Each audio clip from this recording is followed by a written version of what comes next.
Pass இப்போ தான் வந்து எங்கள் அம்மாவுக்கு நீங்கள் அப்பளம் கொடுக்குற மாதிரி பேப்பரில் அட்வர்டைஸ்மெண்ட் நாளைக்கு காலையில் கொடுத்துருக்கேங்க பாஸ். அதை உங்ககிட்ட சொல்லிட்டு போகலான்னு இருக்கேன். நீங்கள் திடீர்னு திட்டுவீங்கள்ல அப்படின்னதும் விஜய் வந்து ரொம்ப சூப்பராக இருக்குது, எனக்கு பிடிச்சிருக்குது, இதுக்கு எதுக்கு நான் திட்ட போகிறேன் அப்படின்லாம் சொல்லுவாங்க.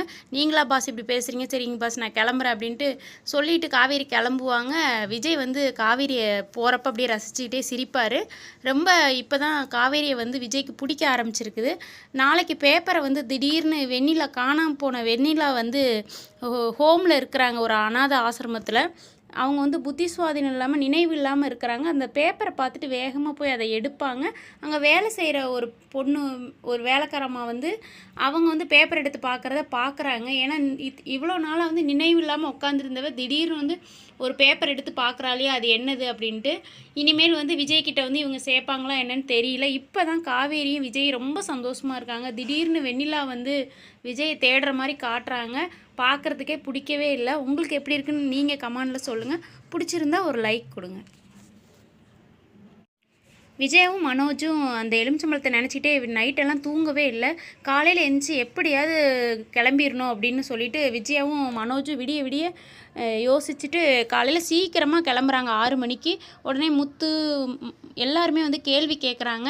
அப்போ எங்கே போகிறீங்கன்னா, உடம்பு சரியில்லை பார்வதி அத்தைக்கு பார்க்க போகிறோம் அப்படின்னு. நீ இந்நேரம் எந்திக்கவே மாட்டியா, எதுக்கு போகிறா, அவங்களுக்கு என்ன செய்யுது உடம்புக்கு அப்படின்னதும் விஜயா ஃபீவருங்கிறாங்க. அவங்க வந்து உடம்பு சரியில்லை வயிறு வலி அப்படிங்கிற மாதிரி பேசுகிறாங்க. மாற்றி மாற்றி 2 பேரும் சொல்கிறாங்க. அப்போவும் கிளம்புறவங்க அவங்களுக்கு ரொம்ப முடியல அப்படின்னு, சரி சாமி கும்பிட்டு போங்க அப்படின்னது விஜயா வந்து சரின்ட்டு போவாங்க. பூஜை ரூமில் அந்த எலுமிச்சம்பழத்தை கண்ணில் பார்த்துட்டு ரொம்ப பயந்துக்குவாங்க. இவங்க வந்து விஜயா மாற்றி யோசிச்சுட்டு, நாங்கள் போகிற வழியில் சாமியை கும்பிட்டு போகிறோம், இங்கே நான் கும்பிட போகல அப்படின்னு சொல்லி பயந்துக்கிட்டு மனோஜை எப்படியாவது வெளியில் தள்ளிட்டு வேகமாக வாடா நீ ஒன்னால தாண்டா அப்படின்னு சொல்லி திட்டிக்கிட்டே வெளியில் இழுத்துட்டு போகிறாங்க. உடனே என்னங்க இப்படி சொல்கிறாங்க, பார்வதி அத்தைக்கு என்னங்க உடம்பு சரியில்லைங்களா அப்படின்னு மீனா வந்து மனோஜிட்ட வந்து முத்துட்ட வந்து கேட்குறாங்க.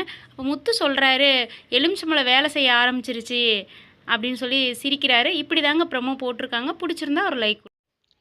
கோபி அம்மான்னு வீட்டுக்குள்ளே வேகமாக வருவார். அப்போ ஈஸ்வரி சாப்பிட போவேல டக்குன்னு கீழே சாப்பாடை வச்சுட்டு, அம்மா என்னை மன்னிச்சிருங்கம்மா அப்படின்னு கோபி வந்து முன்னாடி உட்காந்து சொல்லுவார். ஈஸ்வரி அப்படியே பார்த்துக்கிட்டே இருப்பாங்க. டக்குன்னு கையை பிடிக்க வரையில தட்டி விட்டு, எனக்கு இப்போ பையன்னு ஒருத்தன் கிடையவே கிடையாது அப்படின்லாம் சொல்லுவான். அம்மா அம்மான்னு கோபி வந்து அழுகிற மாதிரி பேசுவார். கோபின்னு ஒருத்தன் என் வயிற்றில் பிறக்கவே கிடையாது, எனக்கு ஒரே ஒரு பொண்ணு தான், அது என் மக தான், பாக்கியா தான் அப்படின்னு சொன்னது பயங்கரமாக கோபிக்கு ஷாக் ஆயிரும். ஆனால் வந்து ஈஸ்வரி சொன்னதில் தப்பே இல்லைங்கிற மாதிரி தான் எல்லாம் பார்க்குற மாதிரி இருக்குது. இதில் வந்து பாக்கியாவுக்கு ரொம்ப சந்தோஷம், சொல்லும்போது ரொம்ப மனசில் அழுகிற மாதிரி காட்டுறாங்க. ஈஸ்வரி பேச்சை கேட்டுட்டு கோபி பயங்கரமாக ஷாக்கில் முன்னாடி நிற்பார். வேகமாக இந்த வீட்டை விட்டு நீ போ, நீ யார் அப்படின்லாம் பேசிட்டு ஈஸ்வரி பாட்டி வந்து வேகமாக ஒரு குடத்துல தண்ணி எட்டு வந்து அவங்க முன்னாடியே நடு ஹாலில் வந்து தலையில் ஊற்றி, என் பையன் எனக்கு இல்லை அப்படின்னு சொல்லி ஊற்றிடுவாங்க. இப்படி தாங்க ப்ரமோ போட்டிருக்காங்க. நீங்கள் என்ன நினைக்கிறீங்க கீழே கமெண்டில் சொல்லுங்கள். விஜய் அவரோட ரூமில் இருப்பார். அப்போ காவேரி உள்ளே வரலாங்களா பாஸ் அப்படிம்பாங்க. வா வா உள்ளே வா, நீ கேட்காமே வரலாமே அப்படின்னு திடீர்னு கோவப்படுவீங்க. நான் ஏங்க பாஸ் கேட்காம வரணும் அப்படின்னு காமெடி பண்ணுவாங்க காவேரி. விஜய் என்ன சொல்ல வந்து சொல்லு அப்படின்னது, எங்கள் அம்மாவும் நீங்களும் ஆட் பண்ணுறது அப்பளத்தை வந்து நான் பேப்பரில் நியூஸ் கொடுத்துருக்கேன் அட்வர்டைஸ்மெண்ட் அப்படின்னதும் இதை பாருங்கள் அப்படின்னு காட்டுறாங்க. சூப்பராக தான் இருக்குது அப்படின்லாம் விஜய் வந்து பார்த்துட்டு ரொம்ப சந்தோஷப்படுறாரு. ஏதோ தெரியாமல் உங்கள் ஃபோட்டோ போட்டேன், ஆனால் இப்போ வந்து அதாங்க பாஸ் செட் ஆகுது, பேப்பர்லேயும் அட்வர்டைஸ்மெண்ட் கொடுத்துட்டு உங்ககிட்ட சொல்லிடணும்ல, இல்லை அதுக்கு 2 கோவப்படுவீங்களா அப்படின்னதும், என்கிட்ட சொல்லிட்டு தானே செய்கிறேன், நான் கோவப்பட மாட்டேன், இது எனக்கு சந்தோஷமாக தான் இருக்குது அப்படின்னு சொன்னதும், நிஜமாவா பாஸ் அப்படின்னு காவேரி கேட்குறாங்க. நிஜமாக நான் ரொம்ப சந்தோஷமாக தான் இருக்கிறேன் அப்படின்னு விஜய் சொல்லுவார். சரிங்க பாஸ் நான் கிளம்புறேன் அப்படின்னு காவேரி கிளம்புவாங்க. விஜய் ரசிச்சுக்கிட்டே இருப்பார். வேகமாக காவேரி போய் டோரை ஓப்பன் பண்ணிவிட்டு காவேரியும் திரும்பி பார்த்து சிரிப்பாங்க. என்னன்னு கேட்கும்போது ஒன்றும் இல்லை அப்படின்னு காவேரி வந்து ரியாக்ஷன் கொடுப்பாங்க.